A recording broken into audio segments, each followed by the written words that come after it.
Hola, hola amigos y amigas del misterio, ¿cómo están? Mi nombre es Percy Taira y les doy la bienvenida a una nueva edición de su podcast Misterio y Realidad.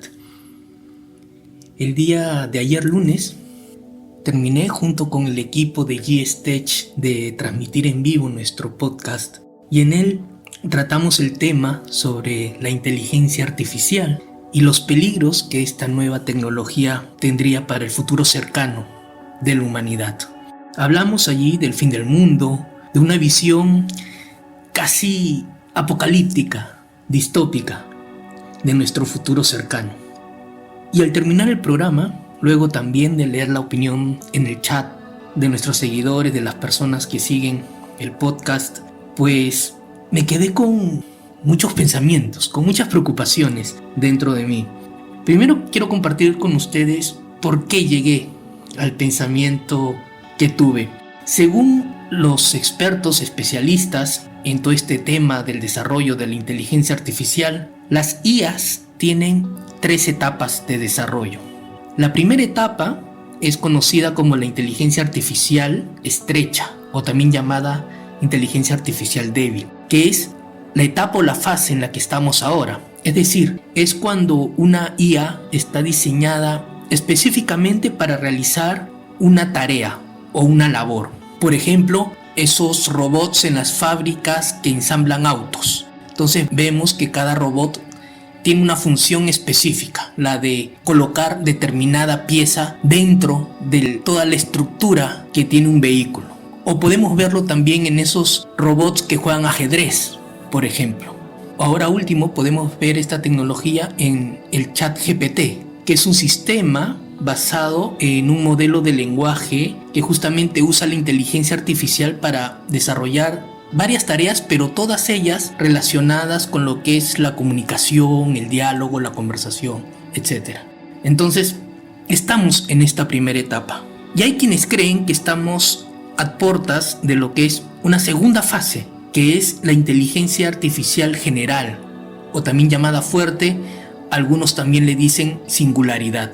¿Qué es esto? Es cuando una IA ya es capaz de realizar cualquier tarea intelectual que puede realizar un ser humano. Es decir, ya no solo realiza una acción específica, sino que es capaz de realizar varias tareas más, como una especie de cadena de acciones. Eso, algunos creen, ya estamos a un paso de alcanzarlo. Pero luego viene la tercera etapa, la tercera fase, que es quizá la que más preocupa y la que me llevó a la reflexión que luego voy a compartir con todos ustedes. Y es la etapa de la tercera fase, que le llaman la superinteligencia artificial, que es cuando ya la IA supera a un ser humano, ya nos rebasa completamente.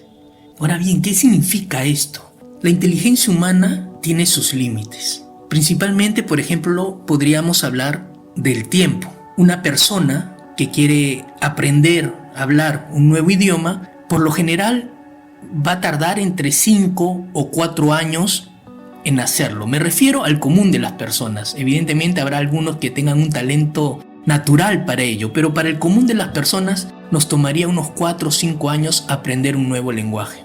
Para una inteligencia artificial, esto puede tardar 1 minuto. ¿Entienden a lo que me refiero? Todo lo que el ser humano pueda aprender, una inteligencia artificial lo puede aprender mejor y más rápido. Y aquí viene el otro elemento de la reflexión. ¿Qué ocurrirá cuando lleguemos a ese nivel en que las máquinas sean mucho, pero mucho más inteligentes que nosotros? Imaginemos el viaje a Marte. Aún no podemos resolver algunos problemas, por ejemplo, de energía, de cómo llevar tantas personas a un lugar tan lejos y cómo hacerlo además en menos tiempo, en el menor tiempo posible. Nuestra inteligencia podría resolver ese problema, pero quizás tendríamos que tardar 10, 20, 30 años en hacerlo. ¿Qué tal si una superinteligencia artificial podría resolver ese mismo problema en meses, en 1 año, en 2? La tentación sería grande, ¿no es cierto? ¿No sería acaso más fácil y sencillo dejar que sea una inteligencia artificial la que construya esa nave la que elabore los cálculos para ver cómo podríamos aprovechar el máximo de energía posible o cómo podríamos crear una nueva fuente de energía posible que nos lleve de manera más rápida, más segura, más barata a Marte? ¿Y qué pasaría si ya nos agarró ese bichito y empezamos a usar la superinteligencia artificial para todo lo demás? Esa ambición natural del ser humano de querer avanzar lo más rápido posible, de querer evolucionar lo más rápido posible, aprovechando los materiales y las herramientas que tenemos. ¿Para qué esperar 10, 20, 40, 100 años si podemos tener ahora mismo la solución y la respuesta? Cada uno de los aspectos de nuestra vida podríamos usar la inteligencia artificial para resolverlos. Fue entonces cuando pensé en las pirámides de Egipto, en esas magníficas construcciones que nos dejó esta antigua cultura de la humanidad. La pirámide de Keops, por ejemplo, fue construida en el año 2600 a.C. Eso es lo que se cree, eso es lo que se especula, aunque algunos también piensan que pudo haber sido mucho más antiguas. Pero hasta el día de hoy no sabemos cómo fueron construidas, cuál fue la tecnología que se usó para levantar tremendas estructuras de piedra. Es más, ya ese conocimiento se había perdido durante muchos años en la cultura egipcia. Por ejemplo, muchos de sus gobernantes no sabían tampoco cómo se había construido esas grandes pirámides. Hay una frase que a mí me gusta mucho, que dicen que Cleopatra, que vivió entre el año 69 a.C. hasta el 30 a.C., está más cerca de nosotros, está más cerca de un iPhone, de un iPad, de una laptop, que de la pirámide de Keops o de las grandes pirámides de Giza. Eso es para que tengamos en cuenta la gran distancia de tiempo que había entre las grandes pirámides y muchos de los gobernantes egipcios, y ellos no sabían cómo habían construido esas imponentes estructuras.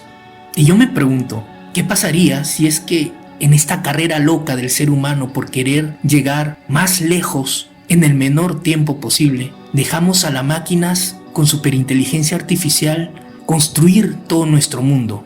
No solo hablo ya de naves espaciales, hablo de edificios, de casas, de ciudades enteras, de toda la tecnología que nos pueda rodear de acá a 20, 30 años. Y me puse a pensar que mucha de esa tecnología, si no toda, que nos va a rodear en ese tiempo en el futuro, pronto ni nosotros mismos vamos a saber cómo se ha creado, cómo se ha hecho. ¿Y qué pasará si por alguna extraña razón que desconocemos, de pronto la inteligencia artificial deja de funcionar? No sé, por algún defecto, falla en la tecnología, las inteligencias artificiales deciden apagarse y no continuar ayudando más al ser humano. ¿Qué será de nosotros con un mundo que no ha sido construido por la raza humana, sino por otra raza mucho más inteligente que nosotros? Tendríamos que volver a empezar de cero. Tendríamos que volver a aquellos artefactos que sí fueron construidos por nosotros. Volver a las bases mismas de la inteligencia artificial, probablemente. Eso, digo yo, en el mejor de los casos. Porque claro, existe un lado mucho más oscuro, mucho más terrible, que es que las inteligencias artificiales simplemente al crear nuestro mundo, pronto se den cuenta que este mundo no es de los humanos, sino es un mundo creado por ellos, y que entonces el ser humano deja de ser útil y necesario. Eso, como digo, es la otra cara de la moneda, el lado de la visión distópica y apocalíptica. Pero quería compartir con ustedes esta reflexión y esa extraña relación que hice entre las pirámides de Egipto, cuyo conocimiento se ha perdido en el tiempo, y las posibles y futuras máquinas que nosotros podamos construir y levantar, no con nuestra inteligencia, sino usando esa otra inteligencia prestada, mucho más desarrollada y mucho más avanzada que lo que nosotros jamás podemos llegar. Gracias amigos por estar ahí y nos vemos en un próximo podcast.